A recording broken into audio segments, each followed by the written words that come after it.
welcome to my channel, or welcome back to my channel. Today, as you can tell by the thumbnail, it's going to be another part of the Relationships 101 series segment, whatever you want to call it. I actually was going to leave it alone, but I received a lot of similar submissions to Chatting with Coco, so I figured why not wrap it all up, just put a bow on it.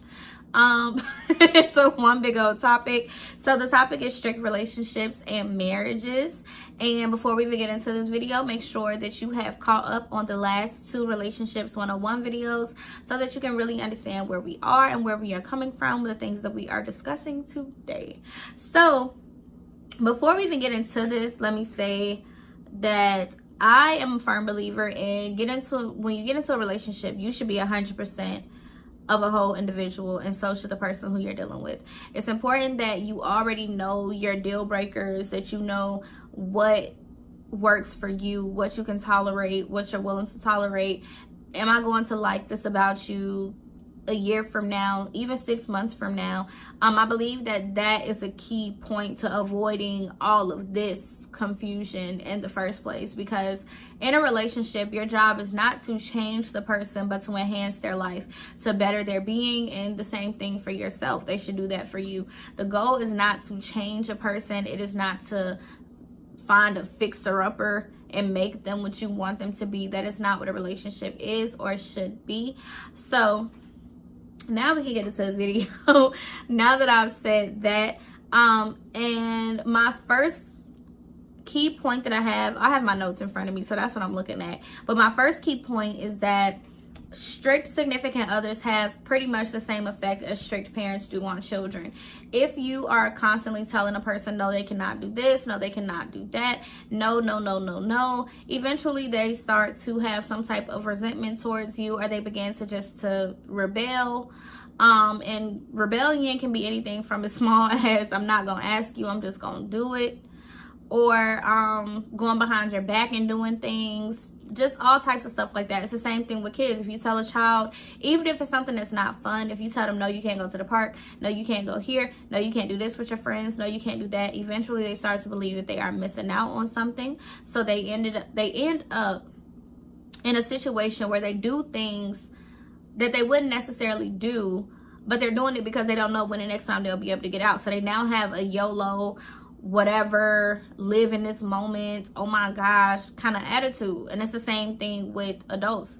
If you are never able to go out, let's say for me, if I'm never able to go out, then eventually, like when I do get out, I'm going to make sure I have the time of my life. Why? Because who knows when my husband is going to loosen up my leash again.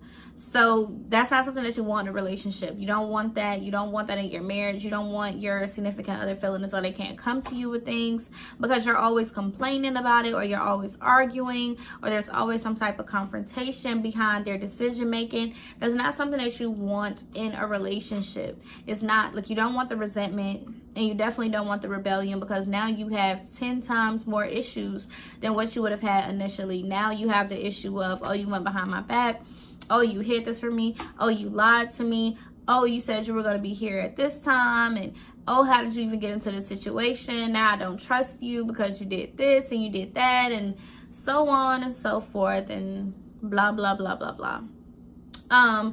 You never want your partners to feel as though they're missing out on life with you. That's something that to me is a big deal, because when you get together, usually the beginning stages of dating and all this other stuff is like the hype. Usually that's like the, oh my gosh, you're so fun, and oh, you make me so happy, you make life worth living, and you know, all that corny Hallmark card stuff. That's usually all of the stuff that you get in the beginning of a relationship.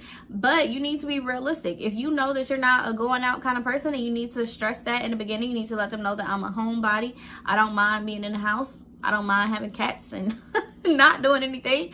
I don't mind. Those are things that you need to make clear in the beginning, because whatever you put out is going to set the tone for you guys' relationship. And so you can't go from, oh, I always want to go out, you're always going on dates, to now you never want to do anything, you have an issue with all things. You can't switch up like that and then be upset with your partner, because that's on you.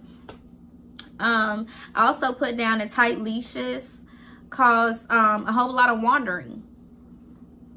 To me, it does. Like, a tight leash definitely causes a ton of wandering. If you think about it in a sense of, I don't know if you guys have pets or whatever, but if you have a dog and it's a home, what is it called? Like a house dog? I don't know what it's called when a dog stays in the house. Like, they don't go outside. An indoor dog, I don't know. But if you have a dog that they are always inside, they've never really been outside besides maybe something small to go get in the car or something like that, once they get out, they tend to do a whole lot of wandering. They tend to be all over the place, even though they don't have a clue what they're doing, where they're going. They do it because this is new.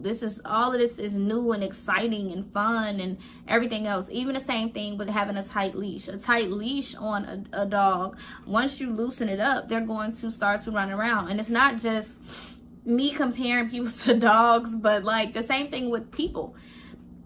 If you have a child who you never let them do anything, guess what they do when they finally get out? They really live. They experience things that they wouldn't have at home. They did and dabble with things that they couldn't before. They do a lot of other things that they really wouldn't do prior. They get out and act crazy, because they don't know when they're going to get that opportunity again. So also going from that, I would say that rules without relationship brew rebellion. And don't just bark out commands, because that's exactly what you're going to get. When you have rules with no relationship, there's no basis. With no basis, there's no understanding. There's obviously no communication, or not effective communication. There's obviously a gap there. There's obviously a void that needs to be filled. You can't just say no, because like I said, this isn't a child. A child, you can just say no because this is my house and my rules and everything else. But in a relationship, in a marriage, in a situation where it's two adults, you cannot just tell an adult no for no reason, and they don't understand your logic. They don't understand where you're coming from. They don't understand why you feel this way about it. You can't just do that and expect them to just take it and run with it, because like I said, they're still adults. So them coming to you and talking to you about something is solely a courtesy. It's solely a respect kind of situation. It's not because they actually need you to sign a permission slip for them to go where they want to go. It's not that kind of situation. So communicate effectively. Make sure that you cover the bases. Make sure that you let them know, hey, I just really feel like this, and I'm worried about this, or the reason why I don't want you to go here is because of this, and maybe we can do this instead. Offer some type of alternative. Don't just say no and stick a fork in it. It's done.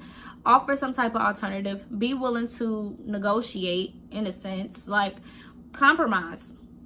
Maybe we don't go on this trip this year, but next year we can do this and this, because we'll have the money saved up from the trip that we didn't go on this year. You know, I really don't think that we can make it on that trip this year because of these factors and this and that. Communicate. Don't just bark out orders, because these are not your children. And with that being said, talk to people how you want to be talked to. Do not talk to them like a child. Do not patronize them. Do not bark out orders and commands. No matter the disagreement, if it does turn into an argument because of how you feel or because of something that you don't want them to do, still keep in mind that this is your equal. This is not your child. This is not someone who is beneath you. This is your equal. So watch your tone. Watch how you're delivering the message. Watch how you're talking to them. All of that plays a huge factor, because 9 times out of 10, it's not what you say, but how you say it.